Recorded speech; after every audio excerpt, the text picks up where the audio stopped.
This is the Landlord Survival Show. When people stop being nice and shit gets real. You're the landlord. We're here to help. This is the show for what the gurus don't tell you about owning rentals. We're here for you because we're stronger together. Brought to you by Empire Industries Property Management. Built for investors, by investors. Ladies and gentlemen, this is the Landlord Survival Show. I am your host, Steve Rosenberg. I'm the owner and co-founder of Empire Industries Property Management Company. Also, I am an investor. I own properties. I buy properties. I buy good ones. I buy bad ones. I buy all of the ones in between, hopefully more good ones than bad. And that's actually one of the reasons that I started this show is that Pete, myself, my business partner, we were buying a lot of properties and there was really nobody out there that was actually trying to help us be better investors. It seemed like people out there were trying to take our money. They were trying to sell us deals that matched what they were selling, coincidentally. But nobody actually was out there trying to help us build wealth and become wealthy investors by learning what to buy, how to buy. And I never really, thought about it until after I purchased a lot of bad properties and I purchased a lot of things that didn't match my goals. And the only ones who seemed to benefit were the guys who sold me the properties. Don't get me wrong, I learned a lot because of that. We created a very successful management company.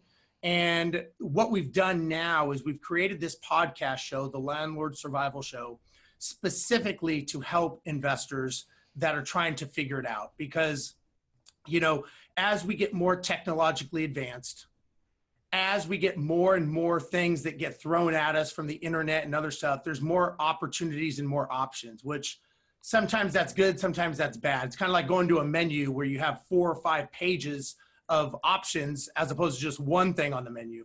That could be good and bad. And in real estate, there seems to be a lot more options out there. There's a lot more quote unquote special deals and there's a lot more experts out there. And then when you start digging in, you realize some of these experts are not even doing deals. Never done a deal, never done a successful deal, don't know what they're doing. They're just full of shit, basically, is the best way I could put it. And there's not many people out there like my good friend who's here today that's out there actually grinding it out, doing it on a daily basis. And so we created the Survival Show to help investors. We also have the website, selfmanagemyproperty.com. There you can get tons of free downloads of ebooks. I have the Ultimate Survival Handbook. I do videos. I also have a Facebook group called the Landlord Survival Group. And on that Facebook group, we just talk about challenges that go on in the investing world. I don't want people selling their stuff on there. I just want people to talk about how they've had challenges and more importantly, how they've overcome those challenges, because that's ultimately what we all want to know. We want to see people kind of fall down, but I think we want to see how they got up and what they've done to get up. So I've got a good friend here, Andre. Thanks for showing up today, man. I appreciate it, buddy. Thanks for having me on. I appreciate it. No problem. So tell everybody, maybe we could tell everybody how we met each other, because we've known each other for a long time, not even in real estate related. Right. And then kind of tell everybody how you got into what you're doing today. Right. So Steve and I guess I didn't know what Steve was doing at the time. And so I used to be a general manager at 24 Hour Fitness. And as you can probably see, Steve works out a lot. And so he was in the gym all the time. And, I had been there for 14 years. And we had been, I was managing the gym that he was working out at. And I always saw him coming to the gym, but I never knew what he was doing. And I just know he was on the phone all the time. And I just assumed he was a pilot just making phone calls. I was like, man, that's a busy pilot. This guy comes in, and he's on the phones, taking care of things. And I just saw that for years, but never really knew what he did. And so it's funny that finally we met up, and it turns out that you're in real estate. Yeah, I know. Yeah. I had no idea that you were doing that either. And then right. I think I saw you at an investor meetup or something. And I think we both looked at each other. It's one of those weird looks where you see people out of their element and you're like, I know you from somewhere, but I'm not sure where. Yeah. Right. Yeah. And so, but for me, I guess the story of how I got started. So like a lot of people, I was watching HGTV. Right. And so a lot of those shows, you watch them, and the realtor calls them, tells them they have I found this just killer deal. Right. You have to come take a look at it. Like that really happens. Right. You have to come take a look at it. The person goes and looks at the house. They buy it. It takes them about 2 weeks to flip this thing, and they make $150,000, right? In the time limit, and they come in just under the time limit, right? Right, just under the time limit. And so at that point, I was hooked, and so I was like, man, this is pretty cool. Like, you put in like a couple of weeks worth of work, and then all of a sudden you're just getting paid. Sign me up for that one. Right, okay? right. Why wouldn't I do that, right? Right. But, then I looked at it, I was like, really, I don't really, I'm not that creative or anything like that. But on one of the episodes, they had an episode where they had a wholesaler come on, right? And they briefly explained, like, what is wholesaling. And so they said they paid the wholesaler a $10,000 assignment fee, and then he was on about his way, but they got the property. And I was like, what is wholesaling? So I went on to YouTube, started, looking up what is wholesaling, and then a whole bunch of those people that you talked about, kind of bounced out. There were some that knew what they were doing, and some hadn't done real estate in a couple of 20 years. And so, but I looked up the information, and I just started listening to it, and it just took off from there. I started doing marketing at that point, and it took me about 3 months to get my first deal, and I was off to the races since then. And so where today, now you have I see your logo behind you. We'll talk about what you're doing, because you guys are really, you and your partner, exploding. How did you go from what you were doing on the regular 9 to 5? Yeah. And now, is this full time? Are you doing this? Is this all you're doing, or are you still doing this with a regular 9 to 5 type? No, I've been full time for a couple of years now. Yeah. Okay. So let me ask you this: for listeners or watchers, viewers, I guess you'd call them. How did you make that mental jump? Because that look, you've got a family, you've got stuff going on. You can't just, jump off like you're in college and pivot the way we could when we were younger. Now we have responsibilities. Right. What went through your mind during that transition? Well, I'll tell you what, for a lot of people that look at me now and say, hey, did you just make the jump? And for me, it wasn't the jump right away. I stayed on the job for about a year and a half. But I can tell you, when the first part was getting the first deal, right? Because for me, there wasn't any proof in the pudding until I got that first deal. And so when that first deal was closed, then I knew that it could be done. I looked at my wife and I said, if I can do it once, then I can re-engineer it and I can do it over and over again. But I knew I needed consistency in the business, right? And so what happened with me is that I started noticing about a year into it that the job started getting in the way of the business. But what I mean by that is I started missing deals because I was in mandatory meetings. I couldn't get there. And then I started looking at the amount of money I was missing compared to the amount of money I was making on the job. And then at that point, I knew, okay, I got to make a decision at this point, because one is starting to outweigh the other. And I suggest anybody, like if you're looking to leave your job, make sure, unless you don't have a family, right? But, I had 2 young kids and a wife, so I can't just up and go. But for me, I started noticing that, the business was starting to overtake the job. And so I set a time on the calendar, right? And that was about 3 months out. I say, on this day, this is going to be the day I'm going to leave. And so I just started hitting it hard. I started marketing, being consistent in everything I did, make sure I had some savings saved up also, just in case because at the end of the day, you never want to quit your job and then you don't have money to market and to continue the business, right? And so I wanted to make sure I had some money saved up so I can go off on my own. And so it was an easy transition at that point. But I tell you, it wasn't until 30 days out that I officially knew that it was going to happen. And really? 30 days out, yeah. And so my wife looked over at me and she's, I knew I was coming up to that 30 because I set it for March 20th, 2017. All right. That was the day I was going to do it. And my wife looked over and said, you know what? Tomorrow's 30 days out. And I said, at that point, I haven't given a notice. Thanks. Yeah. And so I remember typing up the notice and I was like, man, I was getting ready to hit the send button, and I was like, man, my finger was starting to get a little heavy. And, and I finally hit the send button. At that point, I knew it was real, and I knew at that point, because no one at the job knew what I was doing. All right, they just knew I was out quite a bit, but they didn't know exactly what I was doing. But at that point, I think it became real for me, and I knew that I had to go out there and make it happen. Now, let me ask you this: when you were going through this kind of mental process, and when things started getting more real, do you sometimes look back and realize that the fear that you maybe had really wasn't real? I mean, that it was, a lot of it was self-made, or were there some logistical fears that actually came through for you? Yeah, it's funny you say that because it was all in my mind. right? The fear was in my mind because I felt like I had a sense of security, on the job. And when you go back and look at it, a lot of times you don't have security on the job. There are some people who are making decisions for you, right, that may not be the best for you. And so what I decided is that now that I look back, it's like if I'm going to make a decision, it might as well be a decision that I make. And if it's going to be a bad decision, at least I only have one person to blame for it, right? And so now I look back and it was petty for me to even think about it.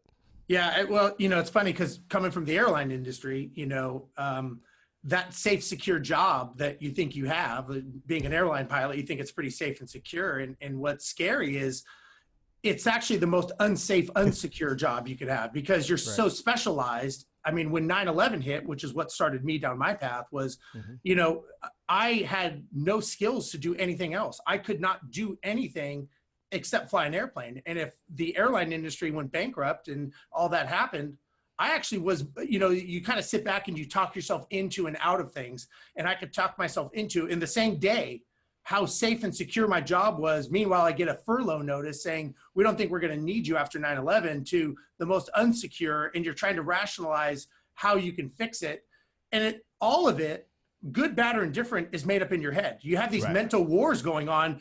And you're just sitting there at a Starbucks talking to yourself like a weird guy, and you're going through all these conversations with yourself. And at the end of the day, like what I learned was just taking action. It was really like, when I got into it, like you, I started wholesaling. That's how I got into this whole real estate thing. And I had no idea what I was doing. I read some books. I took some courses. I paid a guy $10,000 and he trained me to do double closings and this and that. And I learned all this. And the next thing you know, I'm out there making phone calls and I'm saying stuff that I don't even know what the words are. I probably said them wrong, Right. And what's scary is I think if I knew more, I probably would not have even done it because I would have talked myself out, because I'm sure you get people all the time that as you get going, you get all the negative self-talk that talks you out of why you should not be doing what you're doing. Right. And it's funny because I hear people all the time, like they got to have everything. Like they want to have every piece of the puzzle before they get started. They get all this education. But when I go back to how I got started, when I went on that first appointment, I didn't know what to do, right? I didn't know what to say. I just knew I was going to go talk to somebody. I didn't know how to do repairs. I was just, I Googled this stuff. And then the first property I got under contract, I didn't even know, like, before I went there, like, what contract to use. So I got online and got on Bigger Pockets and started asking, like, what contract should I use? And a guy from Dallas said, well, he was from Texas. He said, well, you can use my contract. I said, well, email it over because I'm going to an appointment. Yeah. And that's how I got it. And then when I got it on the contract, I didn't know what to do after that. They said, well, you got to take it to a title company. So I had to Google that. So you don't have to have all the answers to get this thing going. Just take action. I completely agree. So let me ask you this: from your first deal, right? Your first, or let's say your first couple deals, right? What has changed now? Because now you're doing this as a business, and we'll talk about that in a little bit. But what has changed mentally for you of how you do things and how you think of things from deal one to deal wherever you're at, to this day and age? How do you think of things differently? Yeah. So in the beginning, it was more of just hoping that you get a deal, right? And I didn't really have any numbers or anything behind it. I just knew I need to send some marketing. I knew I needed to whether it was direct mail, bandit signs, whatever it was. But now it's more of a numbers game. I look at our KPIs. I look at, okay, if I send X amount of mail, if we make X amount of phone calls, this is what the business is going to look like, right? And so now it's more systems and processes now, because now we have a team versus just me going out, right? And we hire great people, but we know that it's always going to be a little different from the entrepreneur, the person going out, versus you have to teach other people how to do this. They can't just sit there and figure it out like I did, right? So it's a complete change from being the solopreneur, the person who's just trying to figure it out and making it happen, to now I have to have systems, processes, and I have to really rely on the numbers to make it work. Well, I think what you're telling me, it sounds like you've changed from being a job to a business, where a business keeps operating. I hope it doesn't happen, but if you get hit by a bus tomorrow, your operation will keep running without you because you have those systems. If not, and look, we both know many people in this industry, they do a good job, but it's a job. When they stop working, the money stops working. And that to me is, at least in my opinion, that's not why people get into real estate. They get into real estate to free themselves up from the job that they're leaving, or they want more money, but then they become a slave to their current job and they're working for a crazy person, which happens to be them. And so, that's the challenge. So what advice would you give to people as to someone that's getting into this business, flipping, wholesaling? It's obviously big words. And one thing I'll say is that, when I started doing this back in 2002, the whole, I don't even know if wholesaling was a word back then, but it definitely was, nobody even knew what it was or how to do it with options and stuff, which maybe that's why I was so successful at it, is because I didn't have any competition, so I didn't have to be that good. I'm not sure. But now there's a lot more competition. There's a lot of the internet. If somebody's trying to get into real estate and they are you, right, a couple years ago, what advice would you give them? Okay. Well, I'll start with, I'll go back to, like you said, 2002. I actually started this in 99, but I didn't know it was wholesaling, right? But I quickly got out for probably the reason that you said. There wasn't a lot of competition, but there also was no internet to look this stuff up, right? Correct. And when I went to go look at houses, I had to have a key map to go find the house that I wanted to, and actually go to the courthouse, right? So what I would say to people today is that the information is there. All right. You can find all the information you need to get started in this business for free on the internet. Right. And we give it for free. We have Wholesale Nation, our monthly meetup. We have our Facebook page, our podcast, and we give it all for free. And you can find it in multiple platforms. So my first thing with people is decide what you want to do. All right. Whether it's wholesaling, flipping, whether you want to be a landlord, decide which one. You don't have to just start at wholesaling. You don't have to just start at flipping. All right. To pick the one that's going to work best for you. For me, marketing sales was my background. So wholesaling was a natural fit for me. Okay. So that's really the first thing. Decide what you're going to do. And once you decide what you're going to do, then go online and get all the free information. Right. Because what's going to happen is that you're not going to have any real questions until you start actually doing some deals. Okay. Before that, you're going to be asking questions like, what color letter should I use? Right. What time of day should I make phone calls? Right. Yeah. And those, once you start doing deals, you're going to realize, why did I ask that question? That was silly. Right. So take action, as quick as possible after you get that education. And then later on, after you start doing deals, then go start paying for mentors and getting some good quality education, because you want to make this, once you decide, you know what, this is going to be a career for me, this is going to be a business for me, then you want to take it serious, right? And then you want to start investing into yourself at that point. Something that you said, I just kind of want to touch on that I think is very, very important, and I'm glad you said it, is there's so many different roads that you can take. And, what I think people get caught up in is they mistake the road for the destination, meaning, you have a goal in being in real estate, and most people want to build some form of wealth for their family, for their retirement, for whatever reason, as a legacy to pass down their children. Right. And so what I think a lot of people get mixed up in is they get caught up in thinking that flipping, owning rental properties, wholesaling, they think that's the goal. Like, I'm a wholesaler. It's like, no, that is a means to get you to something, right? I mean, this is creating money so that and it could be a functional business that runs without you, that you step out of, and it's making you a lot of money. But I think a lot of us, we get caught up in the fact that now that we're doing that, I think we're so used to being programmed to have jobs. And we're so used to being told, like, you've got to do something to be productive. You got to, you hear all these people, I grind it out. I do this, I do that. But that's not really why we're doing it. We're doing it for an end reason. And I think we lose sight of that end reason, of that goal destination. Right. That's true. And if you look at any one of the businesses, you look at wholesaling. Wholesaling is a transaction business, right? Just moving paper around. You look at flipping, and flipping really is just moving money around at the end of the day, right? Unless you're funding your own flips, which you might not be doing many, but most people are getting financing for this, and because of that, they're really just turning money is what they're doing, right? Yeah. So you really have to decide. Like I said, is decide what you want to do, but it doesn't have to be your end goal, right? And that's where, when I talk about now, we have systems and processes in place. Without those systems, you will be stuck in a job, and you can't move on to do those other things to be able to build generational wealth. And what's interesting is the one thing that I hear all the time, you hear it, from very successful people and people that or audiobooks, is if you're not making yourself uncomfortably scared when you're setting a goal or you're trying to set a strategy, you're probably not thinking big enough. So if you're, and so if you're not, and what I'm trying to say is if you're not being uncomfortable when you're thinking of your goals to buy properties, to do wholesales, if somebody says, I'm going to do 3 a month, I would come back and say, why not 20? Right. And it's like, if it doesn't make the pit of your stomach queasy, you're probably not pushing yourself to your limits. You're comfortable, and comfortable is a dangerous place, as we all know. That's not where you want to be. Right. So let's talk about where you are today. Tell me about what you have going on. Your business partner, Andy, great guy. Tell me what you guys are doing and the meetups and everything. Yeah.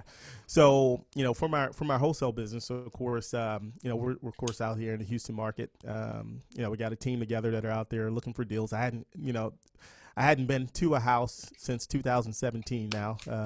So just putting the right people in place so that the business can operate without you having to be out there looking at every property has allowed us to also be able to go out there and put together this. It started with a meetup, right? And it went back to how I got started. And I got started from looking at YouTube and watching people talk about this business. And so that's when we decided, you know what, let's put on a meetup, because we have a lot of wholesalers that would come and ask us questions, things like that. And that's great. But we don't have the time to just take, 10 minutes out of the day, 30 minutes every 5 minutes out of the day. So we said, you know what, let's go ahead and put together a meetup. And that's what started Wholesale Nation. And Wholesale Nation is geared to basically teaching wholesalers how to do this the right way.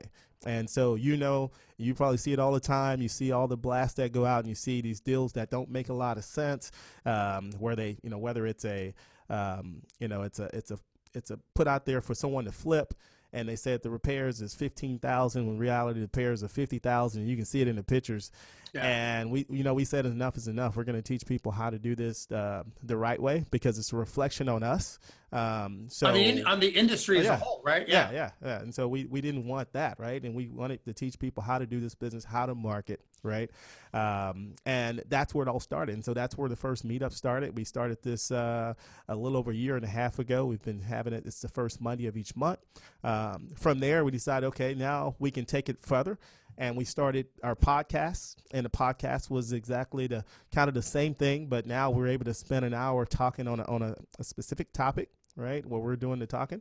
And then from there, we took it to YouTube, and we have a YouTube channel also. And so we're excited about where we want to take that, over the future. But it allowed us to go from just our backyard to now being able to talk to people just across the U.S., across the country, and be able to help other people as well. And we don't charge anything for it. So what are the people that come to the Wholesale Nation to your meetups? Are they investors wanting to buy properties, or are they wholesalers wanting to learn better business practices?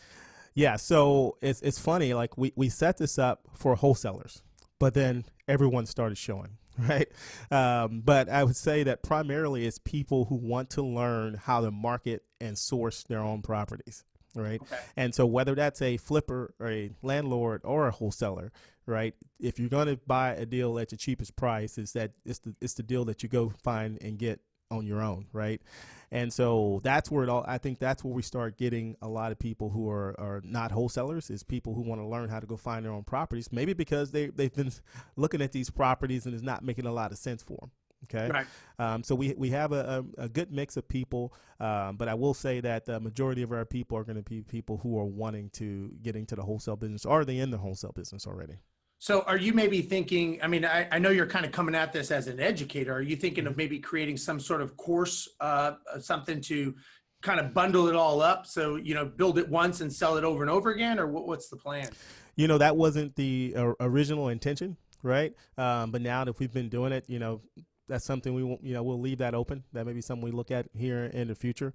I can't say it's on the plan for this year, but that can change. Right, things change fast around here. Yeah. So let me ask you this: what do you see? Because you mentioned something about the wholesalers and kind of the black eye that they give. My first question is I, like anyone else in real estate, get inundated with wholesalers. I get them from Australia. I get them from everywhere, man. It's unbelievable.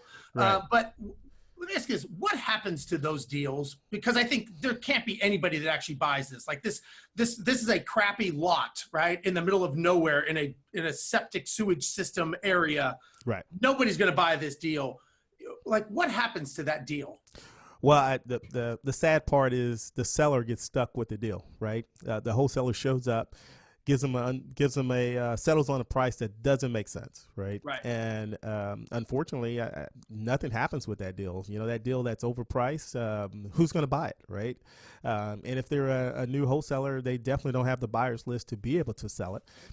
So the seller ends up with it. Now, the seller still has a problem, and either they call someone else or they go the traditional route. And I think what happens is a lot of them, they get scared. They go back to the traditional route. They call a realtor and try to figure out a way to get this thing done because the wholesaler couldn't make it happen. Now, we've seen a number of times with us that deals that we've gotten that the seller has tried with another wholesaler before. So they've been through it. It didn't happen. But the thing is, we came in with the right price. All right. Instead of offering $50,000 what the seller wanted. Right. But that wasn't going to solve the seller's problem. Exactly. Right? We needed to be at 30 instead to solve the seller's problem. Yeah, it's sometimes, and I remember when I was doing this, you know, I would explain to them, and sometimes it's a mathematical equation, right? I would explain, I'm here to make a profit, and you have to be okay with me making a profit. If you have a problem with that, then we should stop right now. Right. And, you know, I would explain to them, listen, there's only so much. What you think it's worth and what the market says it's worth are two different things. So let's get into, you know, kind of reality of what is it worth? What are, you know, this is what I would like to make on the deal. This is what I'm going to do. And I would lay it out for them and say, listen, if you have a better offer that you think will go, then I would say take the better offer. If not, then use me as a plan B. And I'm happy to be here if it doesn't work. Hopefully we never talk again. But if we do, at least you know the deal. We're you know, and what I found when I was doing this, of course, the market was not what it is today. Most of the people were coming from realty that couldn't sell it on the open market on the MLS. Is that where you get them, or do you get them prior? And the reason I ask that is you know, there's a misconception out there, in my opinion, that people think that wholesalers are out there just ripping people off, desperate, you know, old ladies. And that's not the case. I mean, there's people out there that are, you know, they see the deal, they see the opportunity, it makes sense to them, and they move forward with it. And I know because I did that, but I'm just curious where these people are coming from now in general. Yeah. So are you talking about the sellers or the wholesalers? The sellers. Where are the sellers coming from in general? Yeah. So nowadays, I think a lot of these sellers, because people are marketing more, you know, prior, you know, back in the day, maybe people weren't marketing as much as they are now. There are a lot of, you know, because of the gurus and things out there, people like us telling people what to do, right? People are going out and actually marketing now, whether they're cold calling, text message, you know, sending text message, they're sending direct mail. People are getting inundated with marketing, right? And I think eventually what happens is they look at it and say, one day they're at the mail, whatever hits them at the right time, and they decide to call that wholesaler, right? And that's where a lot of it comes from. We don't see a lot of people who have tried to the retail route, and the reason being is a lot of the houses that we buy, I mean, they're hoarder houses. They have a lot of issues, and people are, you know, kind of embarrassed to even go that route. And they're like the realtors, like they may have a family friend that's a realtor, and they're like, I don't want to show my family in this light, right? And so a lot of the people come directly to the wholesaler. And then on the other side, you know, just so, you know, not to say that wholesalers do this and drop deals and give bad prices, but this is something that just happens in the industry, right? The only difference is, as a wholesaler, you're saying that you're buying the property, but we see it in the retail market as well, right? Sure. In the Houston market, what do we have? 40,000 listings or so, but how many actually go through because the realtor didn't talk to the seller and get them to the right price, and they list at a high price, and of course doesn't solve the problem, right? Sure. And the person keeps the property. So, yeah, I mean, this is the same in the stock market. I mean, it's any market. It's a free trade market, and this is just another way to move the product. And I think that you said it perfectly: is you're solving someone's problem is what you're doing. somebody has a problem for whatever reason, they can't sell their house. There's no rule or law that says you have to sell your house with a realtor on the MLS. It's just, It's been assumed that, but that's not the case of how you have to do it. And I think it's an ideology that people have to break free to say, man, there are other options. They may want to get this done quick and say, man, I don't have 3-4 months to market this and let it go through escrow and have it maybe, fall out, or maybe it has already fallen out, once or twice already. And they're going, I'm done. I just want to unload this because, I remember when I would talk to someone, I would say, listen, if let's say it was the fall or winter time, and I'd say, listen, you're probably not going to sell this till, March or springtime. So for the price you want, it's probably, if it does come up, it's not going to come up until that time. So you've got, a $2,000 mortgage. You're going to pay that for the next 6 months. So that's $12,000 right now that you're never going to see again. You're never going to recoup that. Right. Not counting the mental stress. And they agree. They're like, yeah, you're right. So take it off the price now. Let me move it today, and we're done with it. And they're like, you know what? It makes sense. And so I think it's a black eye, probably because other people that are, that unscrupulous and have other challenges, and they don't know what they're doing. They don't take the time like you have done to educate yourself and, have good moral character to show people that, hey, this can be done ethically and as a business in a systematic way. Right. And so the short answer on that is most sellers want to trade. They're looking to trade equity for time. Right. And that's where we come in on majority of our properties is going to be that reason. So let me ask you this. Where do you see, we'll talk about Houston because that's where we're at. Where do you see the market going? So we're halfway through 2019, right? And obviously right now things are, I would say stable in my opinion, from what I know. What do you see it doing for the rest of the year? Yeah. So, looking at, you talked about those wholesalers that are getting these properties that don't make a lot of sense, right? We are still seeing some of those properties are selling, right? And we're looking at that and it's like, how is anybody buying these properties, right? How are they making money? Or is this going to be the only deal that they do for the rest of their life? Because they're probably going to be broke, okay? Yeah. And so when I look at, right now in the Houston market, we're in a pretty good position right now, especially as it comes to rental properties, right? And those are your houses under 200,000 square foot, under 200,000 ARV, under 2,000 square foot homes in suburban areas. We're seeing, those houses have been holding stable. Rents are looking good. People are still buying those. But what I would say is that there are a lot of people that are out there, that are in the wholesale market, in the wholesale business, that are locking these properties up at just ridiculous prices. Well, when the market does make that change, all of those people are going to be out of business, because one thing they didn't learn how to do was negotiate and be able to get it at the right price where they can actually build a business, right? And we see that, we're seeing that right now, and where people are just selling at a ridiculous price. And the reason why they're doing that is because they had subpar negotiation skills and they didn't get it at the right price. So they're just hoping that they get the greater full and they go a little bit higher than what they had it at to try to squeeze their profit in. And that's going to go away. And I think that what you're, one of the things you're talking about in Business 101 is the lifetime of that client, right? To get that client to purchase over and over again from you. So every time they have a house, they've got to go get a new client. They've got to market to sell that house on the exit side to exit the deal. And so if you can make it win-win, I've our buddies over at Senna, I've bought in several deals from them over and over again because the deals make sense. So, I'm like, what, it makes sense for me just to let them do it, or, you or anybody go through your thing. As long as the numbers make sense to me, I'm going to keep buying them just like that, because it's easy for me. And I own a brokerage, but it's just, to me, it's easier to get the deals done and just say, what, this one works. And again, it's not one way or the other. It's just at the time when I'm looking for a deal, they'll come up and say, hey, I got one. Okay, let's do it. But, I think you're right. I think that, and I know we've been saying this for a while now, that you would think that they would be diminishing themselves, but maybe it's just new ones that are popping up. I'm not really sure how they keep reinventing. Our market is allowing it right now, right? So it's very forgiving right now. And when that time is up, then they're going to go away because they hadn't learned how to actually go out and get the properties. And like you said, it's when you went out and you got the property from Santa, you looked at the numbers of that property, regardless of where it was at, whether it was at 75, 80, what was it, 90%. At least you knew that you were buying a 90% deal.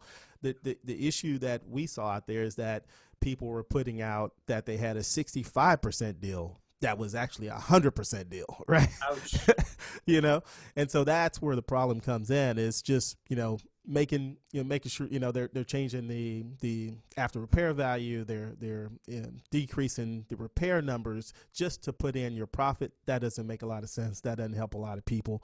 Someone's going to get stuck with that property. I talked to a guy about a month ago, and same situation. Like he was brand new flipping, right? And he bought the property based on the square footage. He had a bigger house, but he bought it on the square footage of a smaller house's comp, right? So he just multiplied the number out and put it to his house. So this guy got stuck holding over $100,000 of his money that basically he lost because he bought it off the wrong price, being brand new. I think some of that, I'm a big proponent talking about this, and on Bigger Pockets, I talk about it, and on my videos is, it's incumbent upon you, the investor, to educate yourself. And Right. A lot of us, we think, and I was one of them, that's why I'm such a big proponent, that we just think that, let me just get some deals, and after I get some deals, I'll figure it out. Well, the challenge is once your money goes hot and you own that deal, it's now a problem, because I've seen a lot of people that will get a great deal, on a property. And if they get this great deal, next thing you know, they bought it at the wrong price. They have the wrong model. They've got all these challenges. And, I tell people 4 walls and a roof is not going to make you successful. Right. It's the business that runs inside of that 4 walls and the roof that's actually going to do it for you. Right. And so, again, they don't take the time to educate themselves to become sophisticated investors, because look, you can always get a deal. Deals are going to be out there Right. from today to the next day, whenever. The challenge is knowing, like you and I, we have the education that I can look at a deal and I can say, this is how I would exit this deal, or this is what I would do with this property. But that's just because I know that from years of doing real estate and making mistakes and learning them and being able to take my wounds and being able to keep walking. But like you said, this guy, I bet you he will never make that mistake again. He probably learned his lesson. Now, hopefully it didn't put him out of the game and it didn't get him to where he can never own anything again. But, there's a lot of these lessons, and it's the same thing with, people. I see it on the managing side with a lot of self-investors, and I try to help them all the time. And I tell them, look, I don't care if my company manages it or you manage it. It doesn't matter. But realize that when you own a rental property, you own a business. Mm-hmm. And you have to have policies, procedures, and structure with that business. You don't just have it where you're living in your house and it's like you have a roommate and that guy's just hanging out with you. This is a business with a lot of laws protecting you that will get you in trouble. Same thing in wholesaling. There's a lot of laws out there now that you got to make sure you're doing things ethically and correct, because eventually it will come back and bite you, and you won't have a business or anything if you're not doing it correctly. Right. And so that kind of brings me to like the next thing is how to buy from a wholesaler. And a lot of people, they, like you said, they may look at emails and they're just looking through tons of emails and they get tired of it. That's not how you buy from a wholesaler. The best way to buy from a wholesaler is jump on the phone. That may not be the deal for you that they have. Build a relationship with them. Absolutely. Right. That's how you find your best deals. If you're wanting to build a portfolio, that's how you're going to find the best deals, is building that relationship. Call them. And then what happens is the next time they get a deal, right, you're going to be the person that they think of versus just throwing it out there for everyone and you have to compete against everyone.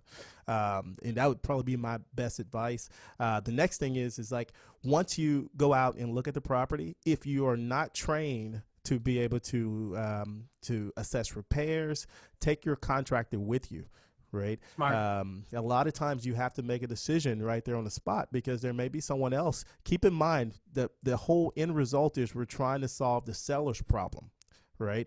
And the seller may need to close within a certain amount of days, which is the reason why they chose wholesaling.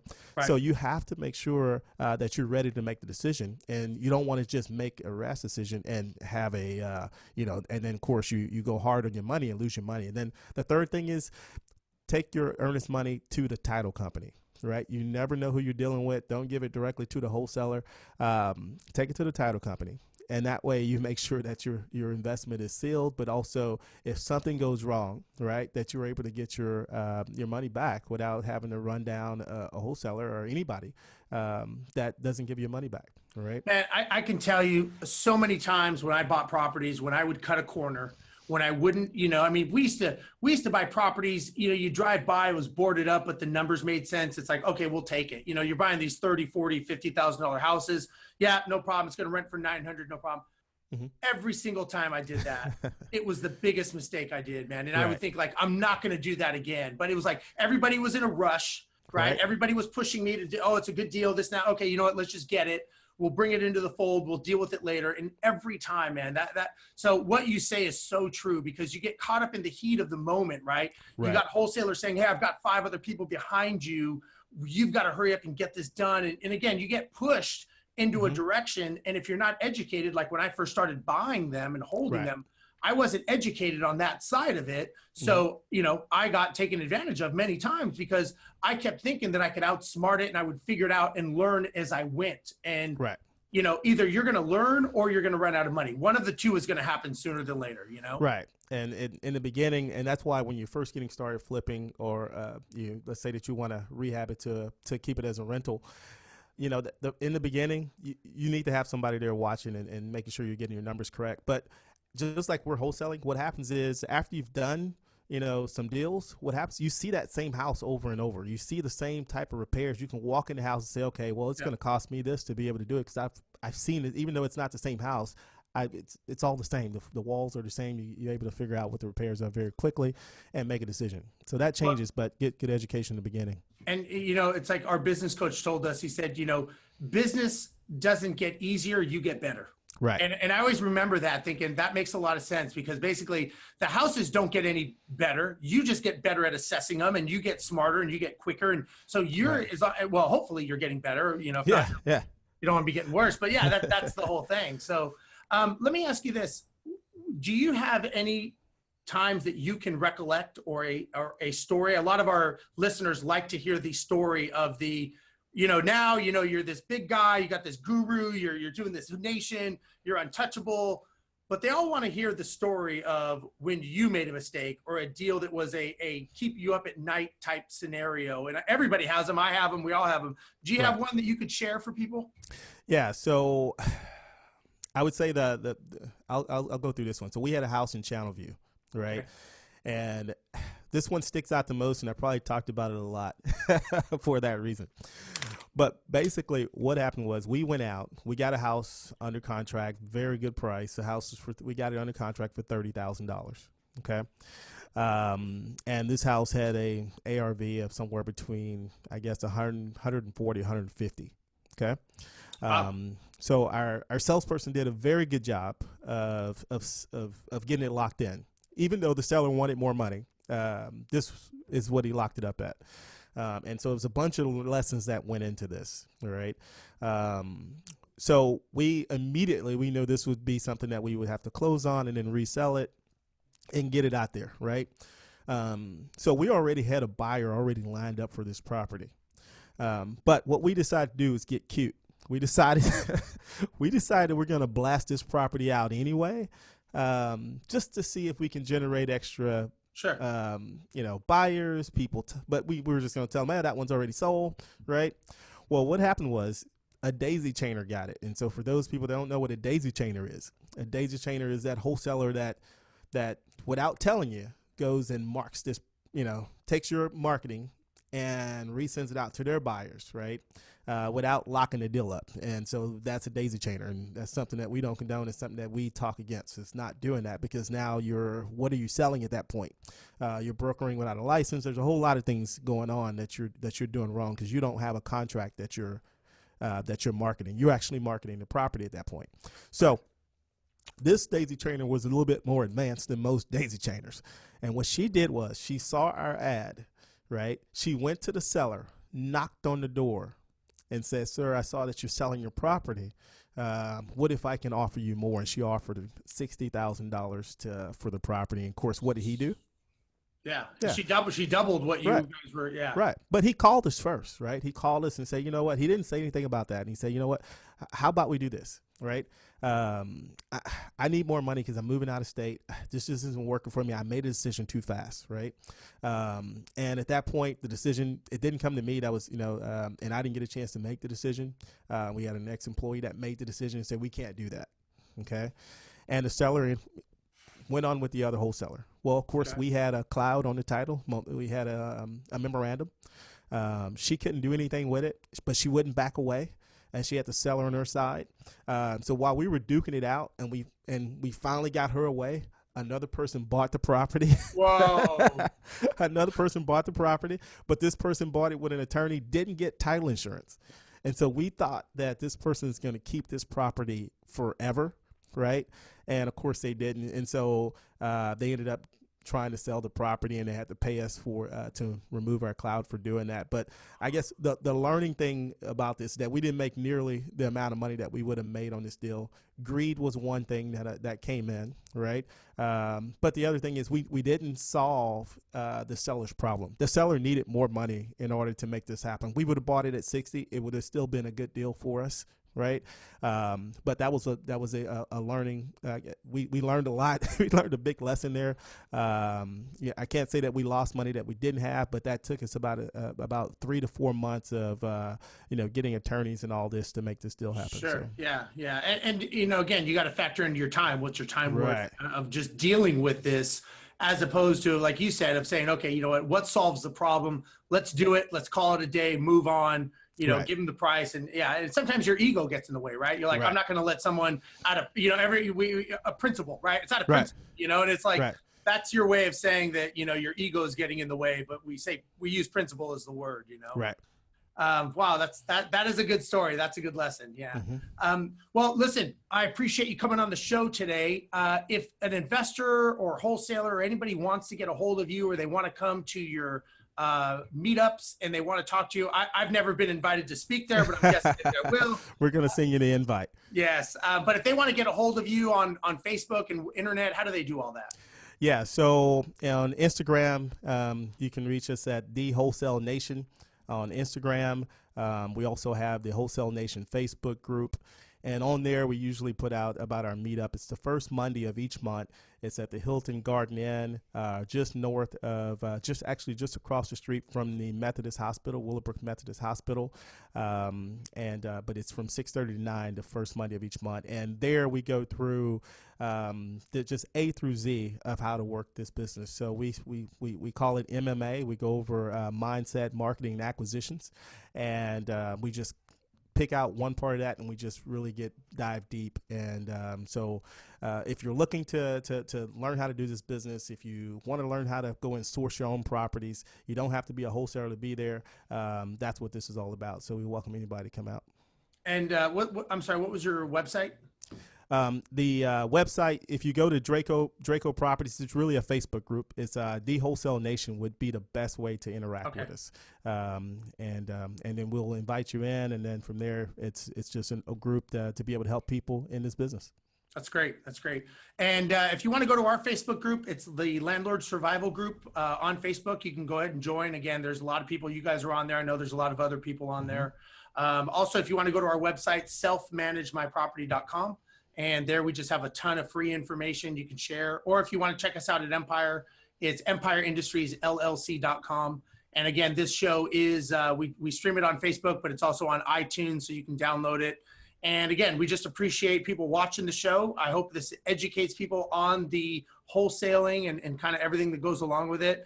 And Andrea, thanks so much for being on the show, man. I appreciate it. I know you're busy. And thanks for taking the time today to share your knowledge. All right. Thanks for having me, Steve. All right. We'll see you guys next week. Bye-bye. All right. Bye. This has been the Landlord Survival Show. Join us next time for more of what the gurus don't tell you about owning rentals. And for even more, find us on Facebook. Brought to you by Empire Industries Property Management. Built for investors, by investors. For more information about this show, visit our website, selfmanagemyproperty.com, home of the ultimate landlord survival handbook.